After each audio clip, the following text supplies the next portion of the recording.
Today's recipe is a game changer. Now, I am Amy from A Red Spatula, and if you are prepping for busy holidays or even just a large meal with family or friends, it is so important to plan ahead and make as much ahead of time as you can.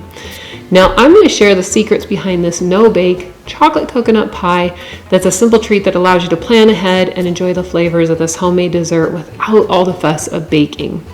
So don't forget to subscribe. Of course, you don't want to miss any of the new videos that are coming out. The crust on this pie is an Oreo crust. You can easily buy these, of course, but making them is incredibly easy and it tastes so much better. So if you have a food processor, throw your Oreos in there. You're going to pulse them.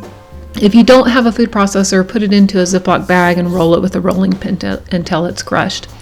Once it's crushed, you're just going to mix this with melted butter. Very easy to do. Again, I'm telling you, it's so much easier than what you might think. Mix this all together. Once it's mixed together really well, we're going to press this into our pie pan. I used a 9-inch pie pan. And then you're going to want to let this set for just a little bit in the fridge for maybe half an hour. It doesn't take very long and it'll harden up just a little bit. You don't even have to bake the pie or the crust on this pie either. That's what I love about this. It's so simple. So then once this pie crust is chilled, or while it's chilling, you can start making your ganache, because it goes the Oreo crust, ganache, and then the coconut filling, whipped topping, toasted coconut. So you're going to pour your heated heavy cream over your chocolate chips or chocolate chunks, let it sit for 1 minute, and then mix it together. Now, sometimes this is going to melt your chocolate chips all the way, and sometimes it won't. I'm showing you here, mine is not going to melt all the way. So what I did is I put it in the microwave for another 20 seconds, and then you can mix it up. Now, the thing about this ganache is it doesn't have to be perfectly smooth. It does not matter on this pie. If you have little tiny chunks in it, that's totally fine.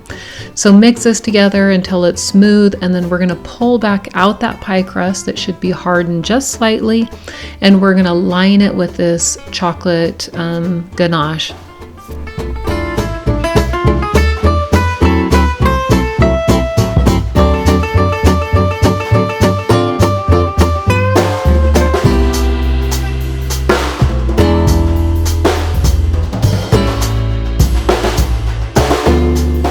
Now you're going to note that there's some little chunks in my ganache. That's just fine. Nobody is even going to notice when that pie is done. Throw that into the fridge. You want to let it chill for probably 30 minutes to an hour until it's just about set. Now we're going to start on our coconut filling.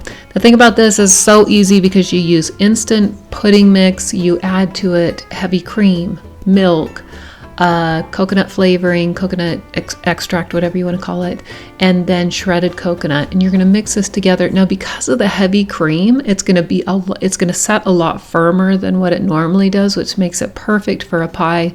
And you can see I'm pouring this in kind of slow. I don't want it to overflow, which it doesn't, because the heavy cream has made it so thick. And then once I get to the end, I just kind of spoon it on. Once this goes on the pie, you do need to let it sit for probably at least an hour to 2 hours until it's fairly firm.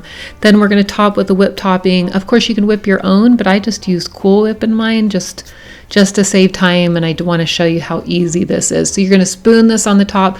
This is one of those cream pies that is tall, it's beautiful. Your friends and family are going to be so impressed, trust me. And then once this is done, we're going to top it with toasted coconut. Toasted coconut's very easy to do if you've never done it before.